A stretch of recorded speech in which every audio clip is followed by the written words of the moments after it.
Today, I'm talking to Abigail Shrier, who's written a very important book, Irreversible Damage, which is about the rise of rapid onset gender dysphoria amongst young girls. One of the more worrying aspects of this situation we find ourselves in at the moment. I just want to launch straight into it. So let me introduce her right now. Abigail, hello. Thank you for joining me today. Thank you so much for having me on. First of all, were you aware that you would get a lot of pushback on this book? Did you know how bad it would be? Did it take you by surprise, or were you prepared for the reaction? You know, I think there are parts of it that surprised me, parts of it I was ready for. This is not a personal issue for me. One of the reasons I think I was able to write a good book that I'm proud of is because it wasn't personal. It was an issue that a reader who read another piece of mine for the Wall Street Journal brought to me. And she said she had tried many journalists and mainstream media, and no one would touch it. And that was that her daughter had been suddenly caught up in the idea that she was transgender out of nowhere. She had never experienced gender dysphoria as a child, but she went off to university, and with a group of her girlfriends, they all decided they were trans together. And she started hormones, and the woman told me there are parents across the country, across America, all in the same situation. And I learned that this was happening all across the West. You have the same thing going on in Britain, and through Scandinavia and whatnot. And I really looked into it. And the more I looked into it, the more I realized this was a real problem. And, it's one of those things. It wasn't personal to me. It's not personal to me. And in a certain sense, that's enabled me to discount some of the attacks because, they throw at me, oh, you're doing this for the profit motive or something. And they must not know what journalists make these days. I mean, that's such a ridiculous statement. I don't even know what to say, or how difficult it is to sell a book on this topic, or how many people are trying to, are rooting against you, or Amazon blocking my ads and whatnot. So because it wasn't personal, I just kind of kept going. And I think had it been a personal issue, I don't know that I would have been able to do it. Do you think that's why there is so much toxicity because now everyone knows someone who has a trans child or has a trans partner or whatever it happens to be, that talking about it is in itself seen as somehow an attack on these people? There's a kind of a thing going around that doing what we're doing, talking about it and trying to get a debate going about it is literally harmful to these people. Do you think that's part of why there's such a kind of cone of silence around it? I do. And I think a lot of it is that our good manners are being used against us. We don't, in Britain and in America, we don't want to hurt people. Good people don't want to hurt other people. They don't want to insult them. But you see people taking seriously things that have nothing to do with manners, that are just really beyond the pale. I mean, there's something that transgender activists called, I think, the cotton ceiling, they call it.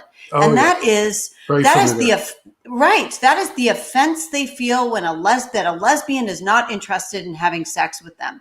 The fact that we even take this seriously is so outrageous. That is not a legitimate complaint, okay? Yes. That someone doesn't want to have sex with you is not a legitimate complaint, and politeness does not require us to honor it.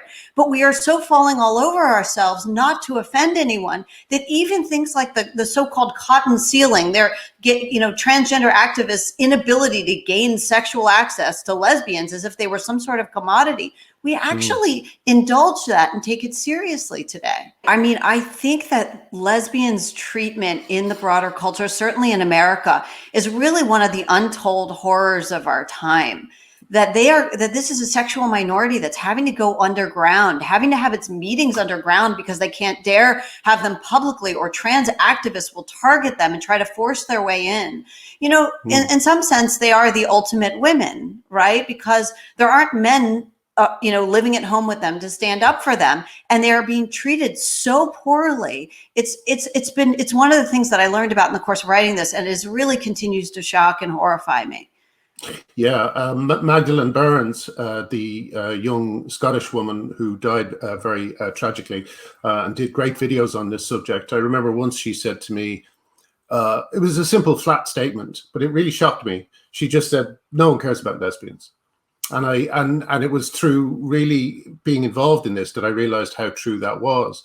Like Stonewall over here, for instance, which is the big major LGBT organization, they have a person on their website called Morgan Page. Morgan Page ran a workshop in Toronto called "Overcoming the Cotton Ceiling." You know, right. And such an insult to lesbians to have this person on the official Stonewall website. There's so many offenses. I mean, the fact that, this category of girl on girl porn is even called lesbian porn, as if that's for lesbians. Of course, those aren't lesbians, and that's not lesbian porn. I mean, it honestly, it's just derisive, right? Yes.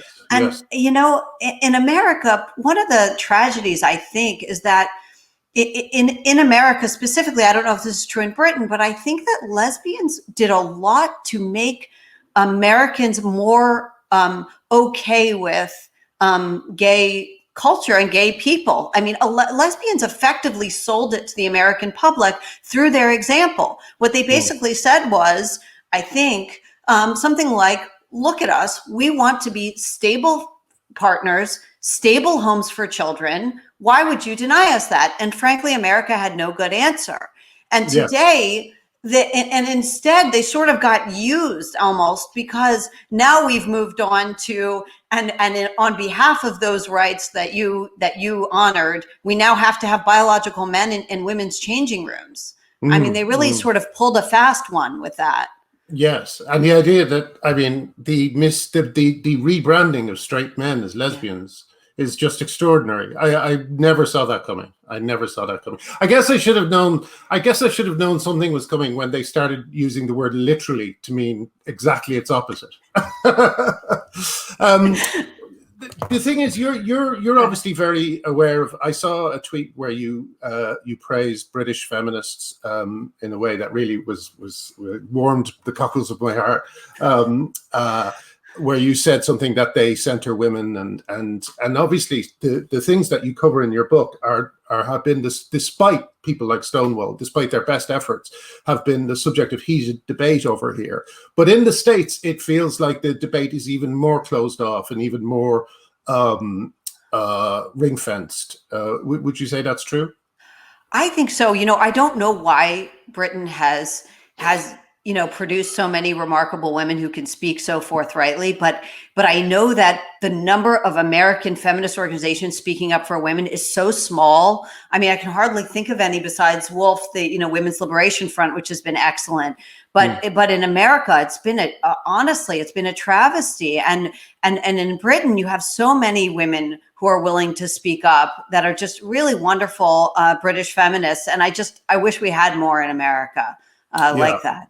But it seems to me that in America, there's also the idea of freedom, of personal freedom, has always been very, very central to Americans. Like, for instance, I found this out recently, over in the UK, we have roundabouts. In America, you don't have roundabouts because no one likes being told they have to go around one way around the thing.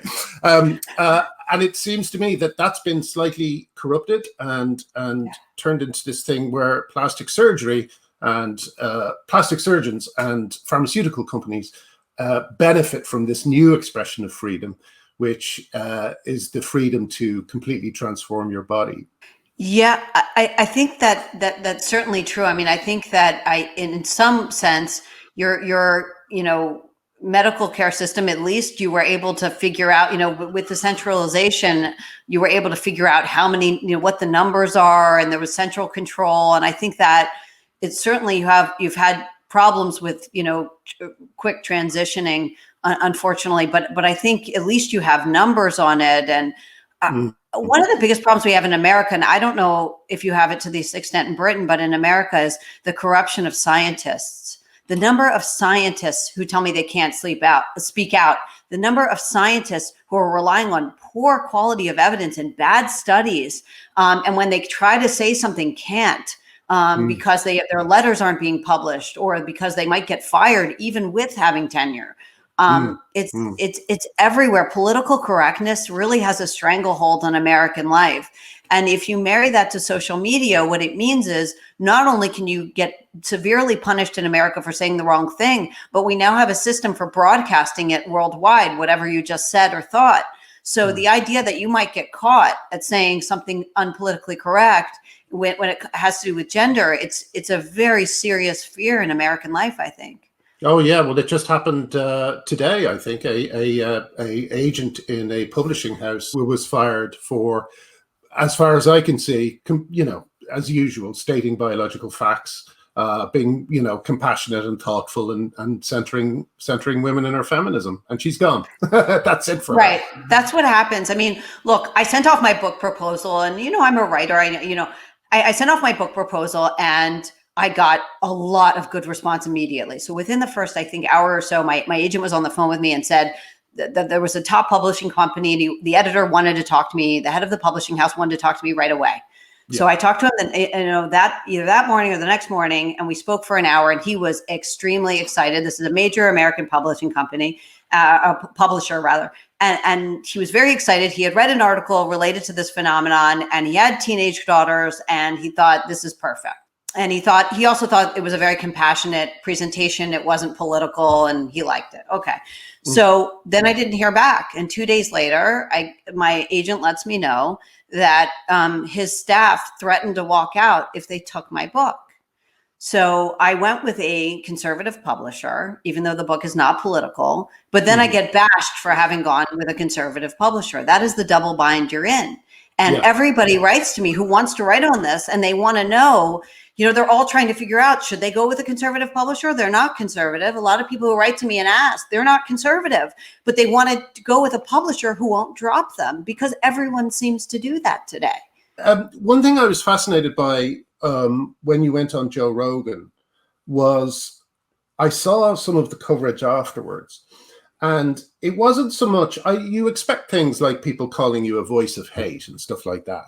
But what I was very surprised at was the prestige of the magazines that said this. Like Esquire said you were a voice of hate, I think, and so did Men's Health. How is it possible that these kind of legacy magazines can write stuff that's so obviously untrue, that's so obviously a violent twisting of the truth, completely ignore the message that you're saying, which is that there's a lot of factors that are driving people who may not be trans into this, into this medicalized pathway? How can they do it? How can they live with themselves? How can they lie so brazenly? So it's true, they lie brazenly, but what's even more remarkable in a sense is all the magazines and newspapers that didn't touch the book and won't talk about it, right? So the number of editors, when I came out with my book, a lot of people liked it. And I sent advance copies to a lot of journalists and writers, and they said to me, editors at wonderful magazines and newspapers wrote to me and said, I'm going to write a review of this. And these people were very influential journalists. They were, very established journalists, not young kids. I'm talking about established journalists. And they assured me they would review it. They were very interested. They wanted an advance copy. They liked the book and wanted to review it. I said, okay. I waited and waited and waited. No reviews came. So then I got, you get a little sheepish. Maybe they didn't like it, So at some point I wrote to a couple of them and I just sort of said, hi, no criticism, just curious why you decided not to write a review. And they would say to me the same thing every time. Oh, they turned me down. They said there was no way at this, name a top publication. And they said there was no way they would take a review of your book. They won't even say anything bad about it. They won't talk about it. And unless they said one of them was told maybe if it had been written by a trans person, they would consider running a review. Otherwise, there was no chance they would even run it. Wow. Okay. Back onto Esquire and Men's Health. Yeah. I mean, were you tempted to sue? Were you tempted to take them, to court for some of this stuff? No, because I think I won, to be honest. I mean, they attacked me. Okay. All I did was retweet it and point out that no one, first of all, why were they discouraging their own readers from even watching the Joe Rogan interview? If you look at the Joe Rogan response that I got, it's overwhelmingly positive. People agree with it. The Men's Health, when they put out that thing, the response by their own readers was overwhelmingly negative.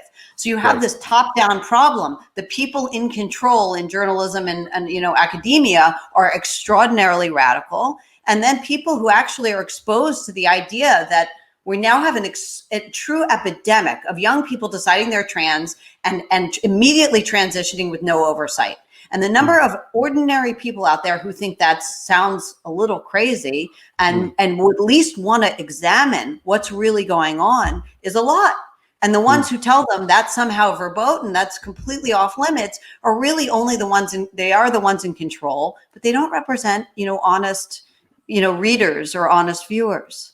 Yeah, it's very strange. There's something about the ecosystem of the online world as well that means that I'll give you an example. Stonewall over here again, to mention them, they recently did a tweet about how men should be allowed to play women's rugby, right. and they turned off comments. It feels like a philosophy that can only survive if there's no input in return, if there's no conversation. Right. So that's exactly right. And I always think, and I'm gonna do a bad job of this, but the girl with the dragon tattoo. So I actually have not read the book, but I watched the movie. And in the film, there's a scene that really, it's always stuck with me. And the sort of evil doctor, as the man, and I forget his name, but anyway, the evil is, I guess, Blomkvist, maybe. Anyway, he's about to leave, and the evil man that he doesn't know is evil, but he suspects.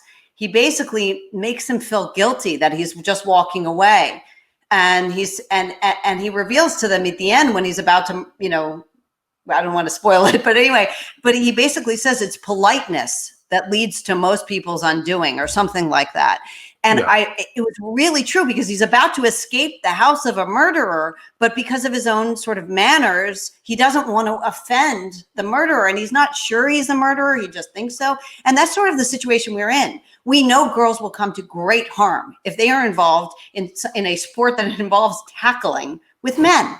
Yeah, they could get severely injured. We know that, but out of politeness, we're sort of trapped. We sort of feel like, oh, I can't say that. What if there's a sincere transgender person who might have her feelings hurt by this? And that's really a ludicrous thing to be trapped in. And I will just say that I've been very fortunate that this wasn't a personal issue to me, and I'll tell you why. Because when people accuse me of something like transphobia, I can just say, it's ridiculous. I mean, if this were a personal issue to me, if this affected someone specific, in my life or something, I might think, oh gosh, maybe my personal feelings were getting involved. Maybe I did have some animus or something like that. But because it's not a personal interest, I just sort of had, I just looked at it from a journalist perspective of what's really going on. And so I can honestly say it wasn't motivated by any personal feelings one way or the other.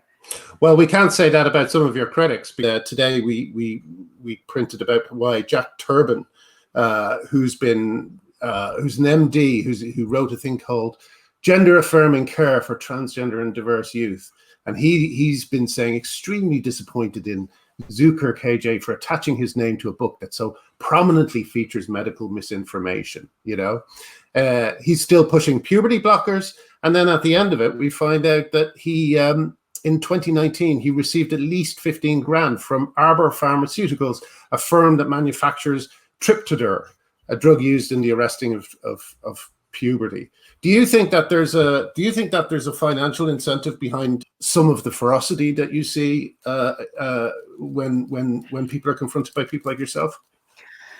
I think it's more ideological. I think people, if this house comes down, and I do think it will, I think a lot of people are going to be open to lawsuit. They're really going to be, instead of being the saviors they believe they are or insist they are, they're going to be, some of them will be revealed to have been monsters. I mean, he attacked, that doctor specifically attacked Ken Zucker for having, endorsed my book. Ken Zucker is one of the giants of the field of gender dysphoria who has helped thousands of children. I mean, he oversaw the writing of the entry of the very definition of gender dysphoria for the DSM-5, the classic psychiatric manual. This is a giant in the field, and I was very honored to have him endorse the book, and I was very honored that he allowed me to interview him, and I learned a lot from him. But to attack him, it is such a silly thing for a young doctor activist to do. But unfortunately, doctor activists is what we have. They are passionate. And they already know what they believe. And that is, before they've ever seen a patient, they've already decided on something called affirmative care, which means they agree with the patient who says, a biological female who says she's really a boy. They agree with that before having looked at evidence. That's an activist. And unfortunately, many of our doctors are acting like activists today. It's interesting because Malcolm Clark, who does these very good threads on Twitter on this subject, he used to work on a science program for the BBC called Horizon, and he said that affirmative care was quickly seen to be the wrong thing to do in every field except this one, in every field except gender dysphoria. Yeah, because he did a documentary about people who felt that they needed to get their legs cut off. And so they gave it a go. And these poor guys, after the leg came off, they were actually, no, I shouldn't have done that. That was silly. But for some reason, the affirmative care has somehow lingered on in the treatment of people with dysphoria. That's right. Our minds are incredibly powerful. And if you suggest something to our mind, it does incredible work to convince you of it. And, Stella O'Malley, you're wonderful. I believe she's an Irish therapist who's really terrific, talks about this with anxiety. She says that, by talking about it so much, anxiety with children, we're inducing anxiety. And I think that's absolutely right. I think it's an important point. And I see it with my own kids in school. They are now, one of the things that my kids' schools decided to talk about with the population is, how upset everyone must be and scared about COVID.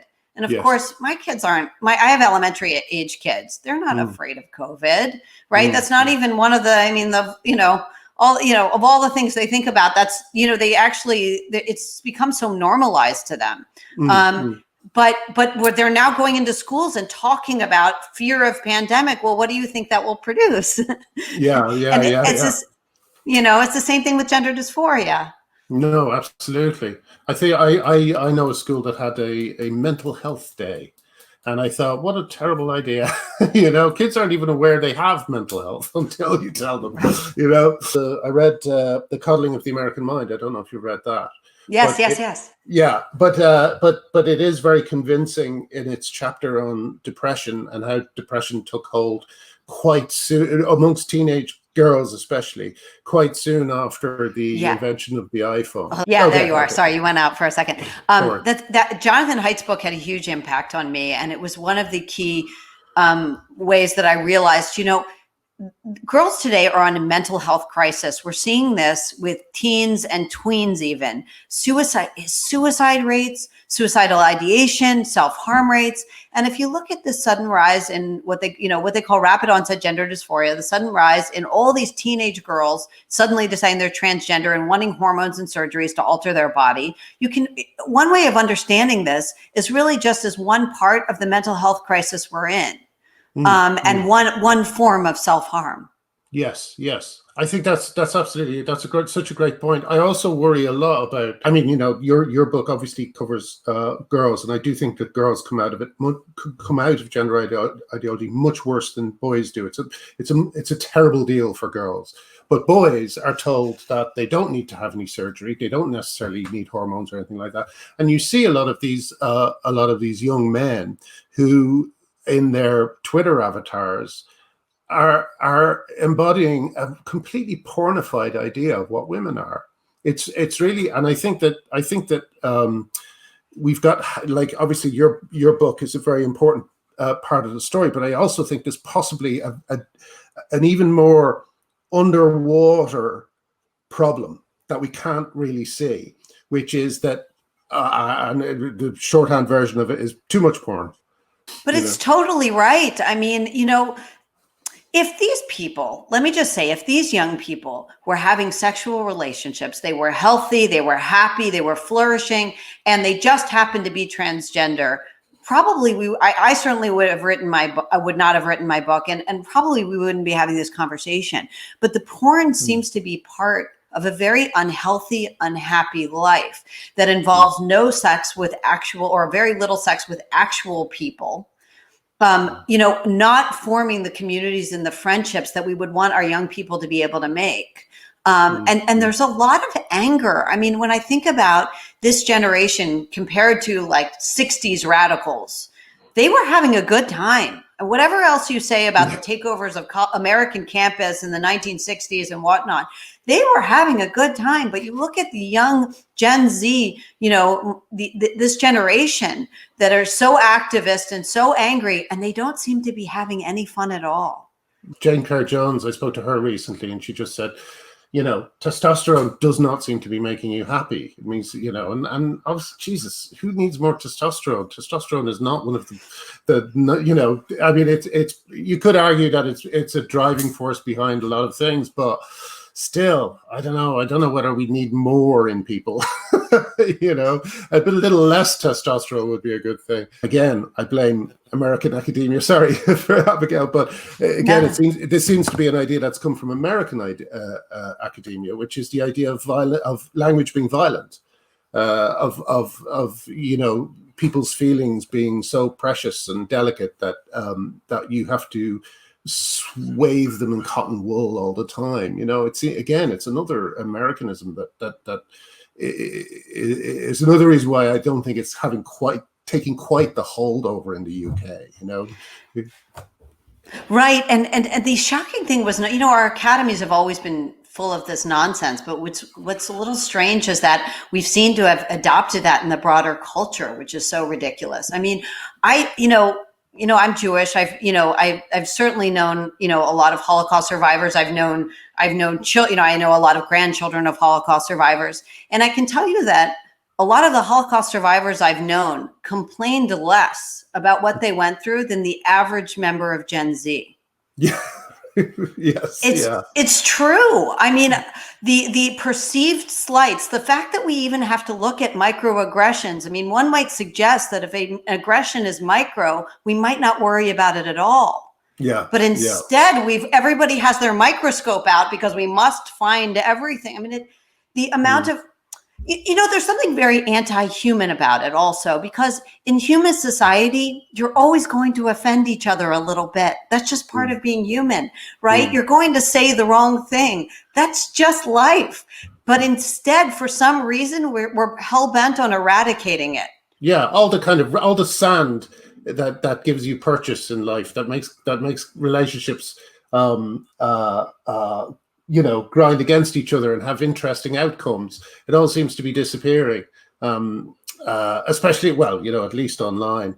So there's just an extraordinary one-sided conversation where we, and when I say we, I say myself and gender critical feminists and people like yourself, Abigail, are making all these points, and they don't seem to go anywhere.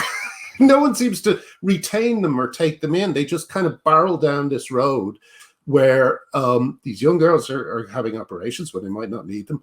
Young boys are talking to women in the most disgusting, violent ways online. No one really cares. No one really talks about it. How do you think we break through that kind of weird non-engagement on this topic?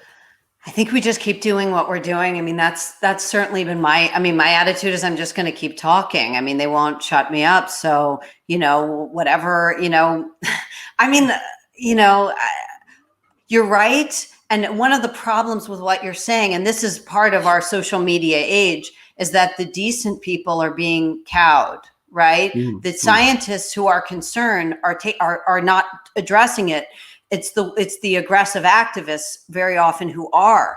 I mean, I have a friend, I have someone I interviewed who is a, friend of mine who is an excellent plastic surgeon and at a very top hospital in America. And he does not want to do, although he's been many times asked and offered all kinds of money to do gender surgery on minors, on young children. He doesn't want to do it. He says that's not why he went into medicine. Okay. But as a result, what horrifies him is the number of, frankly, incompetent surgeons who are standing up to do it. They don't have his training. They don't know how to transfer peripheral nerves. They haven't done all the specialized fellowships that one needs in order to become expert in these highly risky surgeries, but they're the ones willing to do it. And I think that's the problem writ large. The people who want to jump out there and unfortunately give their opinions on puberty blockers from, the proponents are the activists. And so there aren't that many of us standing up and saying, wait a second, there are a lot of risks here. Yeah. Shouldn't we talk about them? I interviewed Scott Nugent, who's a trans man, and he said that it's an absolute wild west for surgeons at the moment. There's no controls. He's just completely incandescent with anger about what happened to him, what his surgeon did to him, And imagine, he's willing to stand up. He's a very sweet, wonderful person, but he's willing to stand up about what happened to him and speak about it. But it's extremely personal and extremely embarrassing to talk about that kind of the botched surgeries of private anatomy. So you have to think, when Scott talks, how many people are too embarrassed to say the same thing? It turned, it's a lot more than people realize. So I get notes all the time from people reaching out, but what surprised me most is the number of transgender adults who've reached out to me to say, I agree with you. Thank you for doing this. I'm really horrified by what the activists are doing. The activists really have everyone by a stranglehold, and that includes transgender adults themselves. So what have you planned next? What's are you going to stay on the same subject, or are you moving on to something else for your next book? I think I'm going to talk again about, I think I'm going to return to this generation because I find it so interesting, Gen Z in general, kids born, I guess, 1995 onward and whatnot. I'm really intrigued by sort of the problems that they're in, and some of them sort of, a lot of them psychological, and a lot of the pain they seem to be in, because I don't know if I've ever seen a generation that seems so much to be howling in pain and frankly, is not being listened to by adults in a proper way.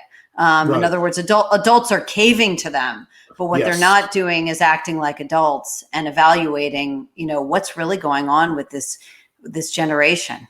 When I tell parents, look, they've, Jonathan Haidt and others have been able to pinpoint the startling and scary rise of teenage girls and even tween girls, depression, suicide, and self-harm to social media. You really shouldn't have, shouldn't be on it. People will write me back and say, oh no, I can't do that. At least we'll just help them learn how to use it. And I want to say to them, do you know people who, do adults use it properly? Because I don't think they do. In other words, it's an inherently ugly, phenomenon. And that doesn't mean that I haven't gained a lot from being able to use it. It just means that it's clearly harming us terribly. The other thing that we should never forget is Facebook executives and Twitter executives. They send their kids to schools where you're not allowed cell phones. They've spoken openly about not allowing their kids to have accounts with the accounts on Facebook or Twitter accounts. They know how bad this stuff is for them. That's right. That's another scandal that really more should be made of, is that people, all the schools implemented all this technology, right? Even we did away with most textbooks in America. They're now, they're handed in so many classrooms across America, they're handed an iPad. And of course, kids are very good at disabling the blockers and whatnot. And you try to explain to schools, wait a second, the executives who promote, various technology, they've blocked their own children from using it. And they don't know. And it's really a scandal that's gone on, that there's one standard for their kids and another for everyone else. Let's finish on this. Was there anything that surprised you about the reaction? Was there anything that did make you go, I didn't see that coming?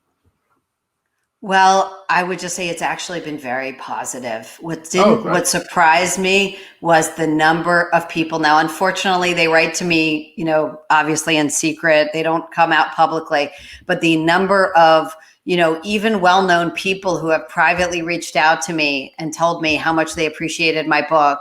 It's Oh, been really wonderful. heartwarming. Well, I think it's books like yours that will make that easier and easier, and soon we'll be able to, talk about this stuff without losing our livelihoods. But I thank hope you so so. much. But thank you so much for talking to me, and I can't wait to see what you cover next. I think it's a really important book, and it's just another little chip in a wall that I'm hoping will come tumbling down soon for all I our hope so sakes. too. Yeah, I hope so too. Thank you. Take Thank you, care. Abigail. Thank you for speaking to me. Speak to you soon. Okay, thank you.